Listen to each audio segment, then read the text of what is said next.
everyone, it's me again, FreeplayFrenchie, with another one-take video that I'm doing again in my Bessie bedroom. I really liked the last one I did of this, even though there was no music and everything else. I realised it wasn't perfect and I was rambling a bit. I really enjoyed making it, so I thought I'd make another one about love today. And first off, I don't claim to be an expert in the areas of love. The only advantage I would say is that I have two sisters, and I've learnt so much through them, and I learnt so much from my mum. I can't tell you how wise these women are that I live with, or did live with. Both of my sisters have moved out now, but I've learnt so much from them, and whenever I've been in trouble or I've been sad, they've always picked me up. And honestly, that's one of the best things of having two sisters, is that they're your best friends, and they're your go-to girls. So through every breakup and every boyfriend, they've been there for me, and that has been so wonderful, and I've learnt so much from them. And I've actually nailed it down to 5 things that I've learnt that I think are the key things in a way. And look, I made a list this time so I wouldn't ramble as much. I'm sorry again for the lighting, I know it's not perfect, but I did quite like doing it here this time, so that's why I'm doing it again. So yeah, I'm not an expert, other than, you know, you can leave comments and tell me what you think, and if you think I'm making rubbish up or I don't make any sense or you want some advice, anything at all. I've had maybe 4, no, I don't know, if you count high school, maybe 4 or 5 boyfriends, I think. I'm not counting right now, so I've had a various amount, different kinds of relationships, and they've all been different, and I've learned something from each of them. So these are the things that I've learnt so far. Maybe they'll be useful to you. Maybe you'll be struggling with something and I say something and it's a tad helpful, or it reminds you of something. Who knows? The first thing I've learnt, this is a sort of double-sided thing. Number 1, I believe people change all the time. And I believe, because some people say people don't change. And I've written both down. Some people don't change, but I also believe everyone changes all the time for numerous reasons. I've been with people who have changed and started one way and then started another way, or ended another way. So lots of different things have gone on. And yeah, I believe people can change, and that can happen sometimes, and either you stay with the person throughout those changes, especially if you meet when you're very young, and you part when you're older. You know, you go through so much during your teenage years, a lot can happen. And that's not a bad thing, it's just something to be aware of. And yeah, so some people do, some people don't. This also links to the next one, that you can't control other people. And this is such a simple one that I forget all the time. Throughout every relationship, I've always forgotten it. You can't control other people. You might want them to act a certain way, but that doesn't necessarily mean they will. They might listen to you, they might have good intentions, they might want to act that way, but ultimately their actions are down to themselves. If you're wondering why someone isn't doing something, if you're frustrated, if you're worried, you have to remind yourself to let that go. I was going to swear there, but I'm not going to. I'm going to try and keep this PG. You have to let it go, and you have to remind yourself that you don't control them, you don't own them. You can love them, you can like them, you can care about them a lot, you can want them to change their lives or their behaviour, but at the end of the day, it's just down to them. And all you can do is look after yourself and look after your well-being and your health and your mental health. And it's kind of a relief when you remember that, and you just chill out and you just relax and you just think, you know what, I've said my piece, I've said what I can say to them, I've told them how I feel, but at the end of the day it's down to them. And then you can relax and you can go out with your friends, or just go out for the day, or play some games or something, you know, and just distract yourself and just leave it and let it go and don't worry about it. And these two kind of go together as well, that your happiness is paramount. And you have to love yourself first. And I know that's so hard to do. And I'm still in the process of really learning to love myself. I think everyone is. I think there's very few people out there who just completely love themselves, because we're brought up in a society that's very, very critical of us. And we become critical of ourselves. And we look for flaws, and we don't celebrate ourselves enough. We don't celebrate the human body enough. We don't, you know, we're just very, very critical of ourselves. And it's not fair. And it's even worse when you're with someone who doesn't acknowledge how wonderful you are and what kind of magical person you are, you know? So at the end of the day, if you find yourself, this is in a relationship or not in a relationship, either way, if you find you're more miserable than happy, just forget about the relationship and just think about you. Just think about whether this is a good place for you to be in, health-wise. You know, what's it doing to you? If you have a cold, you don't want to stay having a cold. You want to get rid of the cold. And I'm not saying you can. I'm not saying this might apply to your situation. It might not, depending where you are, even if you're in one or not in one.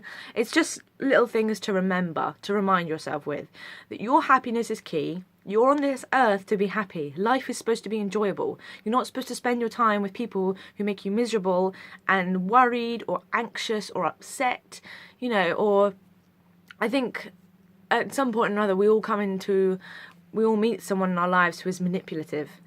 And it's the worst for me, especially because I've had situations like that when I've been interested and liked someone who was manipulative, and I'd come to them with concerns or worries or times I was upset, and they would be able to turn the situation around like that, and all of a sudden it would be my fault. And I'm a little bit of a sensitive person, so I'm always wanting to smooth things over. I always want to talk about things. I'm quite squishy. I'm quite a squishy person, and instantly I'd feel awful, and I'd always take it on myself, and I'd feel like, right, well, they must be right. It was my fault. I shouldn't have said that. And then 10 minutes later, an hour later, I realised, hang on a minute, I came to you because I was upset, and I left feeling more upset. If that sounds familiar to you, then that person could be manipulative, because it's a defence. People have their own problems. People get the way they are because of various reasons, all kinds of things. But essentially, the message is clear. Don't be sad. Don't leave yourself in a miserable place. Life is supposed to be enjoyable. You're supposed to be happy. And if someone is making you miserable, just remind yourself that you're worth more than that. You're worth more than that. And I'm telling you that as well. And I'm only just starting to become my own hero a little bit. And that sounds, I'm not trying to be arrogant or anything, but you should be your own hero. You know, do something you're proud of. Become the person you want to be. And I'm sure you'll be fine. I'm getting a bit kind of inspirationally hippie kind of talk here, but you get the message.